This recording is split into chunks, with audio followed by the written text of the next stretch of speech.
जय मसीह की। मैं आप सभी का आज के आत्मिक विचार में स्वागत करता हूँ। और ये अच्छा समय है कि अगर आप चर्च नहीं गए हैं तो आप ऑनलाइन के माध्यम से भी हमारे साथ जुड़कर प्रभु की आराधना कर सकते हैं। इससे पहले कि हम प्रभु की आराधना करें, आइए हम प्रार्थना करें। धन्यवाद मेरे खुदा, हम आपका धन्यवाद करते हैं प्रभु। जितने लोग ऑनलाइन के माध्यम से परमेश्वर पिता आज के आत्मिक वचन में प्रभु सम्मिलित हुए हैं, प्रभु मेरी प्रार्थना है प्रभु उनके जीवन में आप अद्भुत कार्य कर पवित्र आत्मा से भर दे परमेश्वर पिता। हर एक के जीवन में प्रभु आश्चर्य कर्म करना प्रभु ये सभा को हम आपके हाथों में सौंपते हैं। प्रार्थना प्रभु यीशु के नाम से मांगते हैं, आमीन। आइए हम आराधना दल के साथ मिलकर प्रभु की आराधना करें। देखे हैं कितने नजारे, तुझ सा नहीं कोई नजारा। देखी है कितनी सामे,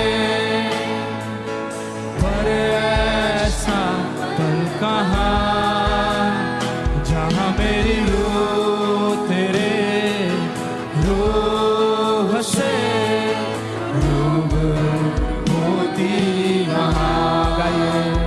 जहाँ मेरी रूह तेरे रूह से रूबरू होती है। यीशुआ है, यीशुआ है,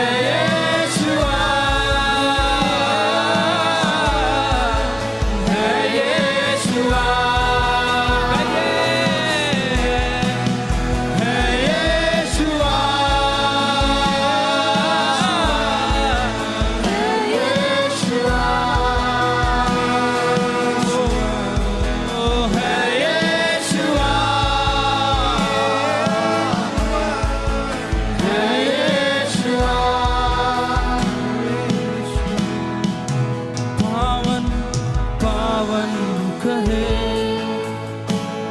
तुझे दूतों का वो समा महिमा से घेरे हुए, मैं देखूं वो लम्हा। पावन पावन कहे तुझे दूतों का वो समा महिमा से घेरे हुए, मैं देखूं तेरा वो लम्हा जहाँ मेरी रूह तेरे रूह से रूबरू होती वहाँ, जहाँ मेरी रूह तेरे रूह से रूबरू होती वहाँ। आइए चढ़ बुलाए यीशुआ है, यीशुआ है, यीशुआ है, यीशुआ है, यीशुआ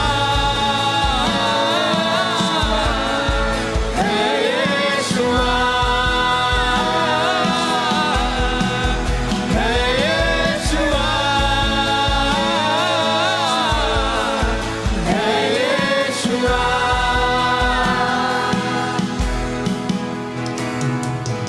देखे हैं कितने नजारे, तुझ सा नहीं कोई नजारा। देखी है कितनी सावे, पर ऐसा पल कहाँ। अभी समय है सूचनाओं को सुनने का। इस सप्ताह के सूचनाएं इस प्रकार से है। हर रविवार को ग्रेस कलीसिया की आराधना सभा फरीदाबाद के भिन्न क्षेत्र में होती है। मैं एस्तर लकड़ा और मैं इवेन लाकड़ा, हम दोनों मिलकर Grace Assembly of God Church Dheeraj Nagar में सेवकाई करते हैं। मैं अरुण, मैं बसंती, हम Grace Assembly of God Church Ramnagar में सेवकाई करते हैं। मेरा नाम जॉनसन मसीह है। मेरा नाम नीलम मसीह है। हम दोनों मिलके grace Assembly of God church Surajkund में सेवा करते हैं। मैं अखिल। मैं अनुपमा जॉय। हम दोनों मिलकर Grace Assembly of God church Bharat colony में सेवा करते हैं। मेरा नाम अश्मिता साहा और मेरा नाम आदित्य साहा है और हम दोनों मिलकर Grace Assembly of God church 21D और गदाखोर में सेवा करते हैं। मैं वरुण। मैं पायल। हम दोनों मिलकर Grace Assembly of God Church Dayal Nagar में सेवकाई करते हैं। मैं जीवनदीप। मैं पुष्पा। हम दोनों मिलकर Grace Assembly of God Church Nimka में सेवा करते हैं। मेरा नाम शाहरुख है और मैं पास्टर जीवनदीप के साथ मिलकर Grace Assembly of God Church Nimka में सेवकाई करता हूँ। अंग्रेजी की आराधना सभा सुबह 10 बजे 21C क्षेत्र में होती है। यदि आप इन क्षेत्र के आसपास रहते हैं तो किसी भी आराधना सभा में जरूर शामिल हो ताकि हम सब मिलकर प्रभु की आराधना करने पाए। हर रविवार को YouTube के माध्यम से आत्मिक विचार प्रस्तुत किए जाते हैं। यदि आप किसी कारण से कलीसिया भवन में नहीं आ पाते हैं तो YouTube के माध्यम से आप जरूर जुड़ें और आत्मिक विचार का लाभ उठाएं। कृपया ध्यान दें, हर शुक्रवार की आराधना सभा शाम 6:30 बजे 21C मुख्य कलीसिया में होती है। आप सबको उत्साहित किया जाता है कि 21C मुख्य कलीसिया में आकर प्रभु की आराधना में शामिल हो। यदि आप किसी कारणवश नहीं आ पाते हैं तो ये सभा ऑनलाइन के माध्यम से भी होती है और इसमें भी जुड़कर आप प्रभु की आराधना कर सकते हैं। हर रोज पासवान और प्रार्थना का दल मिलकर आप सबके लिए प्रार्थना करते हैं। यदि आपके पास किसी भी प्रकार का प्रार्थना निवेदन है तो जो स्क्रीन पर नंबर दिया गया है उसमें व्हाट्सएप और SMS के माध्यम से अपनी प्रार्थना निवेदन को भेज सकते हैं या आप अपने स्थानीय पासवान को साझा करके बता सकते हैं। हम सब मिलकर आपके लिए उस प्रार्थना निवेदन के लिए प्रार्थना करेंगे। आज के लिए इतना ही। अधिक जानकारी के लिए अपने स्थानीय पासवान से जरूर संपर्क करें।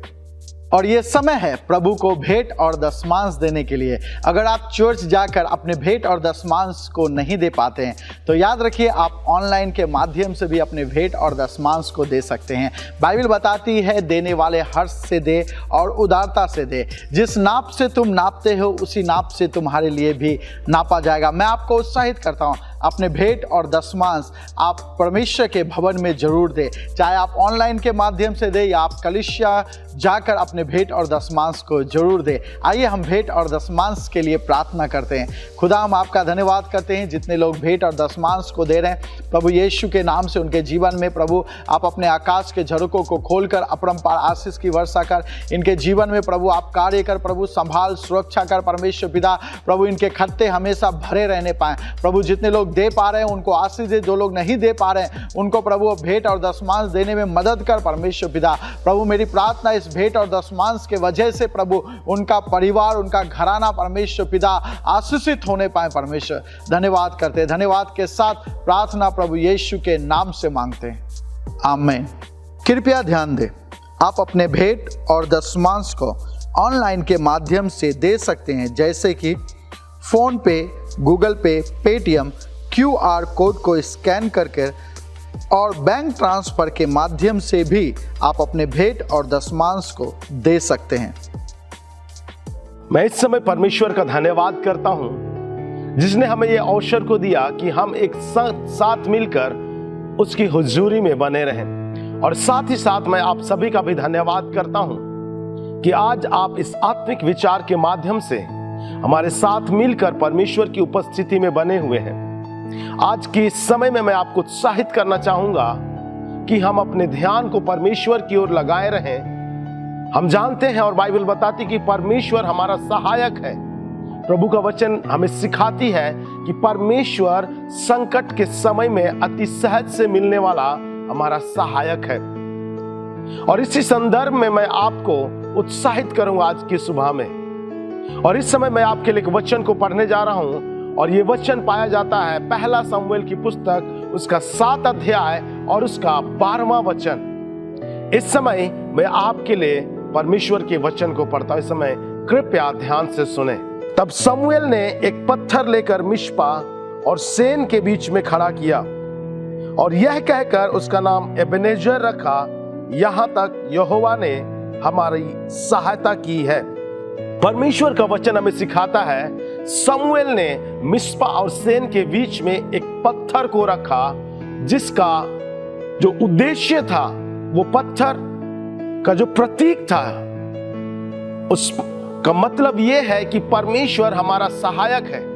और यहां पर हम इस घटना में देखते हैं कि इस्राएली लोग एक युद्ध में थे और वो अपने जीवन में कठिन समय का सामना कर रहे थे। वो अपने जीवन में परिस्थितियों का सामना कर रहे थे और ऐसे समय में उन्होंने शमूएल के पास जाकर शमूएल से निवेदन किया कि वो परमेश्वर से इस्राएलियों के लिए प्रार्थना करें। तब शमूएल ने सारे इस्राएलियों को बुलाया और उनके बीच में बाइबल बताती है कि एक मेमने को लिया और उसको होम बलि करके परमेश्वर के लिए चढ़ाया और शमूएल ने इस्राएलियों से प्रार्थना किया। और यहां पर और एक बात को हम देखते हैं कि इस्राएलियों ने शमूएल से कहा कि जब तक परमेश्वर हमें विजय ना दे, हमारे लिए परमेश्वर से प्रार्थना करना बंद ना कर, लगातार प्रार्थना करता रहे। और बाइबल बताती है शमूएल ने इस्राएलियों के लिए प्रार्थना किया और परमेश्वर ने इस्राएलियों को विजय को दिया।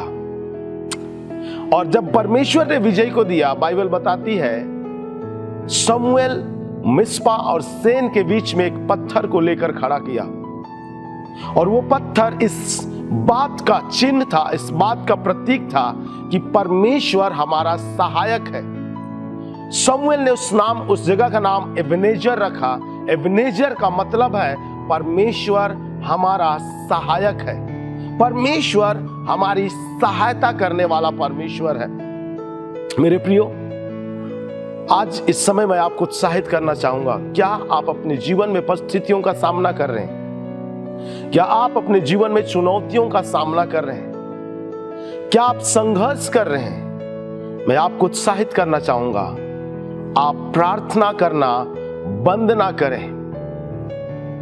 क्या आप उन यहूदियों के समान कहते हैं कि हमें तो अब कुछ सुझाई नहीं पड़ता, कुछ हमें दिखाई नहीं देता, हम क्या करें?